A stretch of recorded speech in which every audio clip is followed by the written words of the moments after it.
The Governor Mike Sonko now says the controversial 3.2 billion Kenya shillings land where Ruaraka High School and Drive-In Primary School sit on belongs to the government.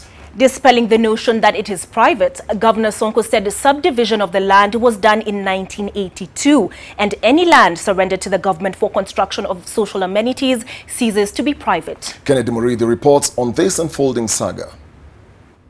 The land on which Drive-In Primary School and Ruaraka Secondary School are built continues to be a subject of public interest, with the ownership remaining undetermined.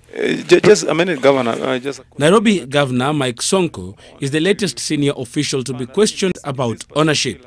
Sonko says subdivision was done and land for social amenities was set aside.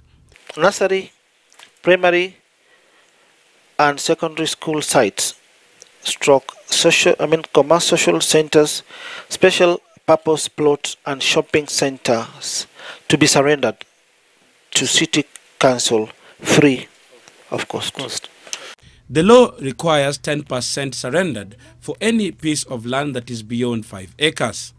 Sonko, who appeared before the committee with all the relevant land officials from the county, said compensation already done was illegal. The building of the main structure was funded by the then Nairobi City Commission.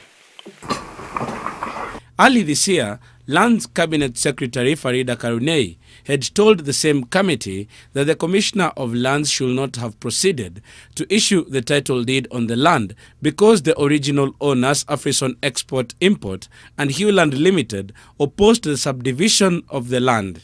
She said the land was private. The company had applied for subdivision through a development company, but they disagreed with the Department of Planning at City Hall, and the subdivision never went through. And that is how the land is still private land. The two accounts cast even more shadows on ownership of the land that has led to at least 2 committees of parliament investigating the matter. The National Assembly Lands Committee blames a number of government agencies for paying compensation totaling to Kenya shillings 1.5 billion, recommending they take personal responsibility. Murithi, NTV.